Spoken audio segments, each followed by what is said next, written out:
Okay, today we're going to learn how to write the equation of a line. And as we always try to do, we're going to start with something we already know. So exercise 1 is saying, consider the linear function. Remember, linear just means a line. So linear function given by the equation y equals 3 halves x minus 3. And A says, using your calculator to generate an XY chart, plot the function on the grid at the right. So XY, use your calculator. And let me just get back to the beginning. Okay, so we're going to hit Y equals, oh, if there's something in there, take it out and put in what you need here. So our new equation that we're doing is 3 over 2, not negative, x minus 3. Okay, so we need a table. There's a table. Negative 2, 6, 0, negative 3, 2, 0, 4, 3. And we're going to plot those points.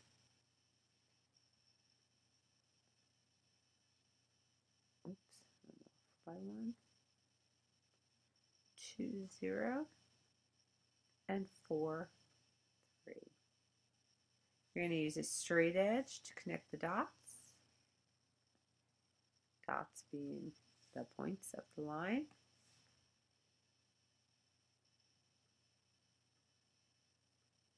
And you're going to make sure that you write arrows at either end of the line because it's a line. Lines go on forever.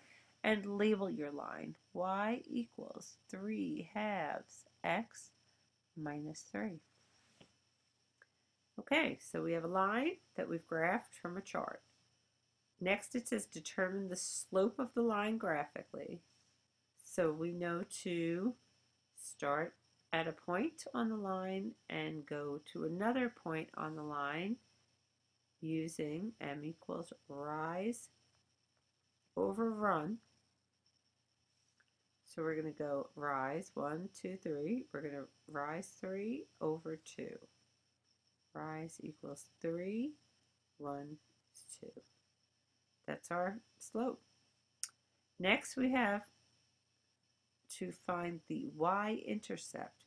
Well, y-intercept simply means the point on this graph where the line that we are graphing crosses or intersects with the y-axis, y-intercept.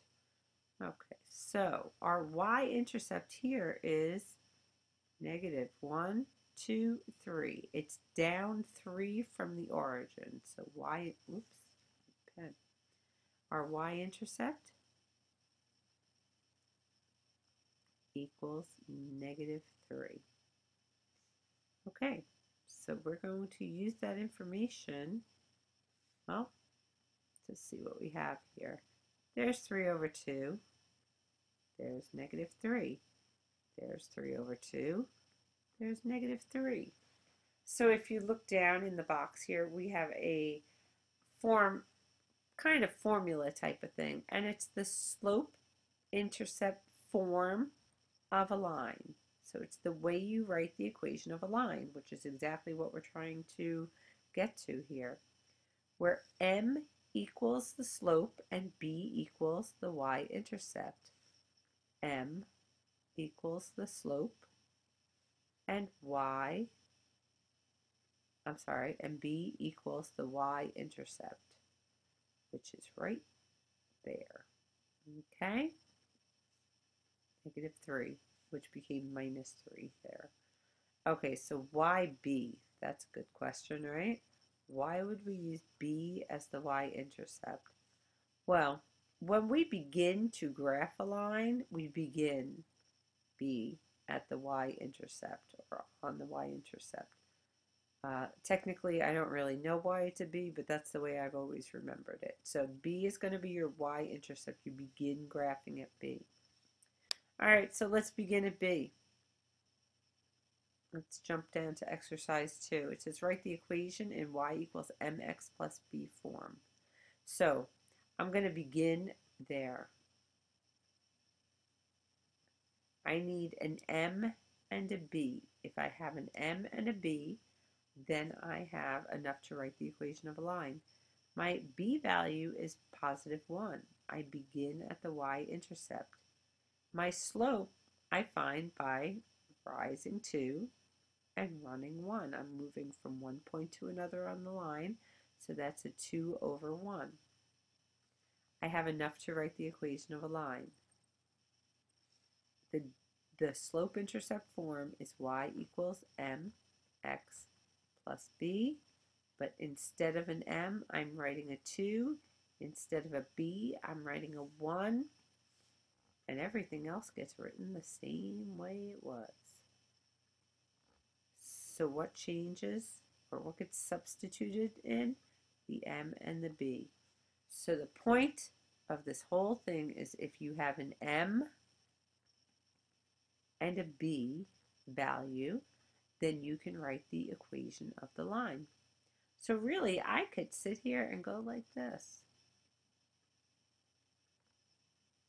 and kind of play like fill in the blank here, technically known as substitution. Okay, so here we go. Begin at the y-intercept. Well, beginning at the y-intercept is negative 2 in this case. My y-intercept is negative 2, so b equals negative 2. My m value is slope. It's negative 3, positive 4. So it's negative 3 over 4. So I can write in here, get a different color, negative 3. Oh, oops, excuse me. M is negative 3 over 4. Negative 3 over 4 for M. And my B value is negative 2. So most times you'll see this written as y equals negative 3/4 x minus 2. That plus negative 2 they write as minus 2. And that's writing the equation of a line. So how do we write the equation of a line? We have an m value and a b value that we substitute in. Okay, next page. Next page. Okay, so the key here is to find an m and a b. But there are different ways that this problem could be presented. And so what we're going to do is we're going to go through one of each type. And then tomorrow we'll be able to practice them a little more. So just go through trying to follow as well as you can. And tomorrow we'll get that practice in. Okay, exercise 3 says write the equation of a line, y equals mx plus b form, that is parallel to the line y equals 2x plus 4. Well, if I look at my calculator, let's just look at what we're talking about here. Hit y equals, clear out what you had, and put in 2x plus 4. And hit graph. And it looks like something like that. What we're looking for is a line parallel to that line. So maybe, well, let me just draw this over here. Maybe, there's the line they gave us. We're looking for, oh, it says y-intercept of negative 8. Oh, look at that, my b value. Parallel would look like that. Well, what do we know about parallel lines? Look at them. The slopes are the same. Okay, so let's use the information we've learned to figure out our m and our b. Well, my m value here is a 2. If my new line is parallel to my old line, then my new line also has to have a slope of 2. So the m values are going to be equal with parallel lines. My b value is my y-intercept. Well, they gave me that. It's right here under that mess I made. That's negative 8. So do I have an m and a b? I sure do. If I substitute them in, I just wrote the equation of a line. So I need an m and a b, and I can write the equation of a line. Let's look at the next one. Number 4 says, write the equation of a line passing through the point 1, 8 with a slope of 3. So we're going to start with what? M equals B equals. Let's see, slope of 3. Got my M. That's good. I don't see anything here that says B.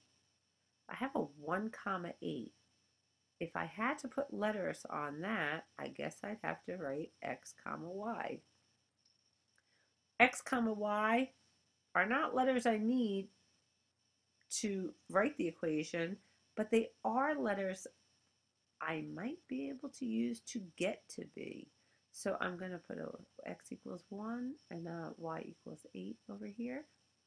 And here I have all the information that they've either given me, such as these guys, or maybe I need to still get, such as B.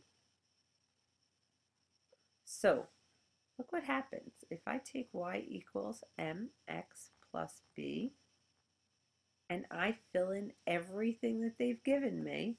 So let's see, 8y equals 1, equals m, 3, times x, which is a 1, plus b. Look what I have here. The only variable that is still open is b. I can solve for b. Well, let's see. I'm going to write it over here. 8 equals 3 times 1 is 3 plus, plus b. That's what I need. I'm going to subtract the 3 out from both sides, and I'm going to get 5 equals b. Guess what I do have now? I have an m and a b. If I have an m and a b, I can substitute in. Y equals m is 3, x, b is 5. Y equals mx plus b with the m and the b filled in. All right, let's keep going. Next, it says, consider a line that passes through the points 4, 10, and 6, 11. Well, I think we know that we have an x and a y and an x and a y. Do we have an m? No. Do we have a b? No. But can we find the slope, also known as m? Sure we can. So what I want to do here is I want to write over onto the side what m equals and b equals. And they did give us x and y. Well, let's just see what we can do with this. M equals y2 minus y1. That's our formula for finding slope. Over x2 minus x1. I'm going to pause while you find the slope of that line. Okay, so you should have found that your slope here is 1/2. So let's fill that in over there. That's m equals 1/2. Now the next thing it says is find the lines at y-intercept algebraically. Well, we did that up here. That's what we did. We wrote y equals mx plus b, and we filled in everything we had in order to find the b in our last example, example 4. Well, I have an m value of 1/2. I don't have a b value. I do have x's and y's. What you can do is just pick one point and use the x and y value from one of the points. Either point is fine to use. So x equals 4, y equals 10. We're going to fill in the 4, substitute, and we're going to fill in the 10. And now I have half of 4 is 2, plus b equals 10. Let's subtract 2 from both sides, and I get b equals 8. Do I have an m and a b? I sure do. So I have y equals 1/2 x plus 8. and we'll finish the rest of this tomorrow.